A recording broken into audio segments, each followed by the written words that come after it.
ಅರಣ್ಯ ಇಲಾಖೆಯ ಶೂಟೌಟ್ನಲ್ಲಿ 3 ಮೃತಪಟ್ಟಂತಹ ಪ್ರಕರಣದಲ್ಲಿ ಇದುವರೆಗೂ ಸಹ ಮರಣೋತ್ತರ ಪರೀಕ್ಷೆಗೆ ಸಂಬಂಧಿಗಳು ಅನುಮತಿಯನ್ನು ನೀಡಿಲ್ಲ. ನಾನೀಗ ಮೈಸೂರಿನ ಕೆಆರ್ ಆಸ್ಪತ್ರೆಯ ಶವಾಗಾರದ ಬಳಿ ಇದ್ದೇನೆ. ನೀವು ನೋಡ್ತಾ ಇರಬಹುದು ಈ ಒಂದು ಶವಾಗಾರದ ಬಳಿ ನಿನ್ನೆ ರಾತ್ರಿಯಿಂದಲೂ ಸಹ ಮೃತರ ಸಂಬಂಧಿಕರು ಸ್ಥಳಕ್ಕೆ ಆಗಮಿಸಿದ್ರು. ಮೃತದೇಹಗಳ ಅಂತಿಮ ದರ್ಶನವನ್ನು ಪಡಿಬೇಕು ಅಂತೇಳಿ ನಿನ್ನೆ ರಾತ್ರಿ ಇದಕ್ಕೆ ಅವಕಾಶವನ್ನು ಮಾಡಿಕೊಟ್ಟಿರಲಿಲ್ಲ, ಬೆಳಗ್ಗೆ ಸಹ ಇದಕ್ಕೆ ಅವಕಾಶವನ್ನು ಮಾಡಿಕೊಟ್ಟಿರಲಿಲ್ಲ. ಈ ಬಗ್ಗೆ TV9 ನಲ್ಲಿ ವರದಿಯನ್ನು ಪ್ರಸಾರ ಮಾಡಿತ್ತು. ವರದಿ ಪ್ರಸಾರ ಆದ ನಂತರ ಮೃತದೇಹಗಳನ್ನ ನೋಡಲಿಕ್ಕೆ ಸಂಬಂಧಿಕರಿಗೆ ಅನುಮತಿಯನ್ನು ಕೊಟ್ಟರು.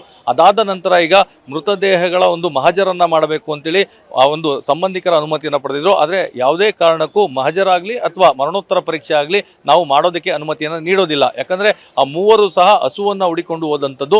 ಆ ಸಂದರ್ಭದಲ್ಲಿ ಅವರ ಮೇಲೆ ಶೂಟೌಟ್ ಅನ್ನ ಮಾಡಿ ಈಗ ಬೇರೆ ರೀತಿಯಾದಂತಹ ಕಥೆಯನ್ನ ಹೇಳ್ತಾ ಇರೋ ಒಂದು ಆರೋಪ ಆಗಿದೆ. ಹೀಗಾಗಿ ಇದರ ಬಗ್ಗೆ ಸಂಪೂರ್ಣವಾದಂತಹ ಮಾಹಿತಿಯನ್ನು ಕೊಡುವವರೆಗೂ ಯಾವುದೇ ರೀತಿಯಾದಂತಹ ಮಹಜರು ಪ್ರಕ್ರಿಯೆ ಮರಣೋತ್ತರ ಪರೀಕ್ಷೆಗೆ ನಾವು ಅವಕಾಶವನ್ನು ಮಾಡಿ ಕೊಡೋದಿಲ್ಲ ಅಂತೇಳಿ. ಯಾಕಂದ್ರೆ ಆ 3 ಕುಟುಂಬದವರು ಸಹ ಈಗ ಅನಾಥರಾಗಿದ್ದಾರೆ. ಅವರೇ ಅವರ ಕುಟುಂಬಕ್ಕೆ ಆಧಾರವಾಗಿದ್ರು.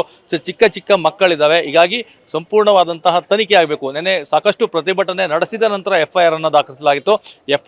FIR ನಲ್ಲೂ ಸಹ ಯಾರು ಆ 7 ಜನ ಸಿಬ್ಬಂದಿಗಳಿದ್ರು ಅವರ ಹೆಸರನ್ನು ನಮೂದಿಸಿಲ್ಲ. ಇದು ಸಹ ಸಂಬಂಧಿಕರ ಆಕ್ರೋಶಕ್ಕೆ ಕಾರಣವಾಗಿದೆ. ಮೊದಲು ಆ ಎಲ್ಲರ ಹೆಸರನ್ನು ನಮೂದಿಸಬೇಕು, ಅವರೆಲ್ಲರನ್ನೂ ಸಹ ಬಂಧಿಸಬೇಕು, ಕೆಲಸದಿಂದ ವಜಾಗೊಳಿಸಬೇಕು. ಇದಾದ ನಂತರ ಏನು ಕುಟುಂಬದವರಿದ್ದಾರೆ ಅವರಿಗೆ ಪರಿಹಾರವನ್ನು ನೀಡುವಂತಹ ಕೆಲಸವನ್ನು ಅಧಿಕೃತವಾಗಿ ಸರ್ಕಾರ ಮಾಡಬೇಕು. ಈಗಾಗಲೇ ಜನಪ್ರತಿನಿಧಿಗಳು ಸ್ಥಳಕ್ಕೆ ಬಂದಿದ್ದಾರೆ. ವೈಯಕ್ತಿಕವಾಗಿ ಪರಿಹಾರವನ್ನ ಘೋಷಣೆಗಳನ್ನ ಮಾಡ್ತಾ ಇದ್ದಾರೆ. ಘೋಷಣೆಯಿಂದ ಯಾವುದೇ ರೀತಿಯಾದಂತಹ ಕೆಲಸ ಆಗೋದಿಲ್ಲ. ಮೊದಲು ಲಿಖಿತ ರೂಪದಲ್ಲಿ ಸರ್ಕಾರದಿಂದ ಅಧಿಕೃತವಾಗಿ ಪರಿಹಾರವನ್ನ ಕೊಡಿ.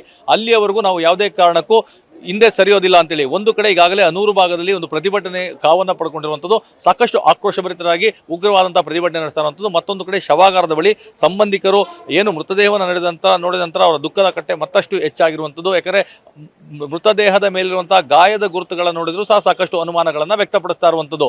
ಯಾವುದೇ ಕಾರಣಕ್ಕೂ ಇದು ಆಕಸ್ಮಿಕವಾಗಿ ಅವರು ಗುಂಡನ್ನು ಆರಿಸಿರೋದಲ್ಲ, ಉದ್ದೇಶ ಪೂರ್ವಕವಾಗಿ ಅವರನ್ನ ಹತ್ಯೆ ಮಾಡಿದ್ದಾರೆ ಅನ್ನೋ ಆರೋಪಗಳನ್ನು ಮಾಡ್ತಾ ಇರುವಂಥದ್ದು. ಹೀಗಾಗಿ ಸಂಬಂಧಿಕರು ಈಗ ನಮ್ಮ ಜೊತೆಗಿದ್ದಾರೆ, ಅವ್ರ ಜೊತೆ ಮಾತಾಡೋಣ. ಸರ್, ಈಗ ಅವ್ರು ಕೇಳ್ತಾ ಇರುವಂಥ ಮಹಜರು ಮಾಡಲಿಕ್ಕೆ ನಮಗೆ ಅನುಮತಿ ಕೊಡಿ ಅಂತೇಳಿ ಒಂದು ಮೃತದೇಹವನ್ನ ಈಗ ಮಹಜರಿಗೆ ತೆಗೆದುಕೊಂಡು ಸಹ ಹೋಗಿದ್ದಾರೆ. ಸರ್, ಮಹಜರಿಗೆ ತಗೊಂಡು ಹೋಗಿದ್ದಾರೆ. ಆದರೆ ನಮ್ಮ ಅನುಮತಿ ನಾವು ಕೊಟ್ಟೇ ಇಲ್ಲ ಸರ್.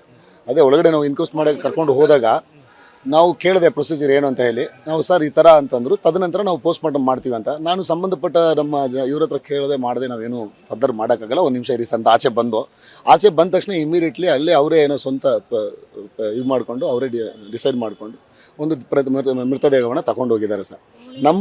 ನಾವು ಒಂದೇ ಮಾತು ಹೇಳಕ್ಕೆ ಇಷ್ಟಪಡ್ತೀವಿ ಸರ್. ನಮ್ಮ ಕಡೆಯಿಂದ ಬಾಡಿ ಇಲ್ಲಿ ಬಂದಿದೆ, ಇದು ಬಾಡಿ ಇಲ್ಲೇ ಇರಬೇಕು ಅನ್ಲೆಸ್ ಅಂಟಿಲ್ ಸಂಬಂಧಪಟ್ಟ ಅಧಿಕಾರಿಗಳು ಬಂದು ಸರಿಯಾದ ಒಂದು ನೀವು ಹೇಳಿದ ಹಾಗೆ ಲಿಖಿತ ರೂಪದಲ್ಲಿ ನಮಗೆ ಸರ್ಟನ್ ಕೆಲಸಗಳು ಭರವಸೆಗಳು ನಮಗೆ ಸ್ಟೇಟ್ಮೆಂಟ್ ಬೇಕಾಗಿದೆ ಸರ್. ಅವ್ರು ಸ್ಟೇಟ್ಮೆಂಟ್ ಕೊಡಲಿ ಸರ್. ಈಗ ನಾವು ಈ ಒಂದು ಕೋಪ ಇದೆಲ್ಲ ಬಂದುಬಿಟ್ಟು ಒಂದು ವಾರ 2 ವಾರ 3 ವಾರ ಇರ್ತದೆ ಸರ್. ತದನಂತರ ಏನಾಗುತ್ತೆ ಅಂತ ಎಲ್ರಿಗೂ ಗೊತ್ತಿದೆ ಸರ್, ಅಲ್ವಾ ಸರ್? ಹಾಗಾಗಿ ಲಿಖಿತ ರೂಪದಲ್ಲಿ ಅವ್ರು ಕೊಟ್ಟಾಗ ಡೆಫಿನೆಟ್ಲಿ ನಾಳೆ ನಮಗೆ ಒಂದು ಮನಸ್ಸಿಗೆ ಒಂದು ತೃಪ್ತಿ ಇರ್ತದೆ. ಖಂಡಿತವಾಗ್ಲೂ ಇವತ್ತಲ್ಲ ನಾಳೆ ನಮ್ಗೆ ಸಿಗ್ತದೆ ಅನ್ನೋ ಒಂದು. ಇವಾಗ ಫೈನಲಿ ದೇಹ ಸತ್ತೋದ್ರು ಸರ್. ಈಗ ಅವರ ಫ್ಯಾಮಿಲೀಸ್ಗೆ ಅಟ್ಲೀಸ್ಟ್ ಒಂದು ಅವ್ರ ಜೀವಾಧಾರಕ್ಕೆ ಏನಾದ್ರು ಬೇಕಾಗಿದೆ ಅಲ್ವಾ ಸರ್? ಅದಕ್ಕೆ ನಾವು ಕೇಳೋದು, ಈ 2 ದಿವಸದ ಶಾಂತಿಯುತವಾಗಿ ಇದ್ದವು ಸರ್. ಅವ್ರು ಬಂದು ಸಚಿವರು ಬಂದುಬಿಟ್ಟು ಈ ಥರ ಭರವಸೆ ಕೊಡಲಿ ಸರ್, ಒಂದು ಸಾಂತ್ವನ ಹೇಳಿ. ಇಷ್ಟೇ ನಮ್ಮ ಬೇಡಿಕೆ ಸರ್.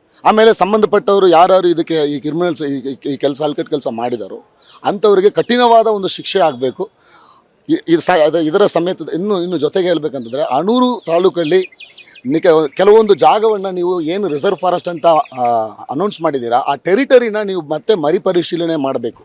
ನೀವು ಸುಮ್ಮನೆ ಬಂದ್ಬಿಟ್ಟು ಒಂದು ಇರುವೆ ಕೂಡ ಬದುಕೋಕ್ಕೆ ಯೋಗ್ಯವಲ್ಲದ ಒಂದು ಜಾಗವನ್ನೆಲ್ಲ ಸೇರಿಸಿ ಎಲ್ಲ ನೀವು ಹುಲಿ ಸಂರಕ್ಷಣೆ ಇದಾಗಿ ಮಾಡಿಬಿಟ್ರೆ, ರಿಸರ್ವ್ ಫಾರೆಸ್ಟ್ ಆಗಿ ಮಾಡಿಬಿಟ್ರೆ ನಾವೆಲ್ಲ ಎಲ್ಲಿ ಹೋಗಬೇಕು?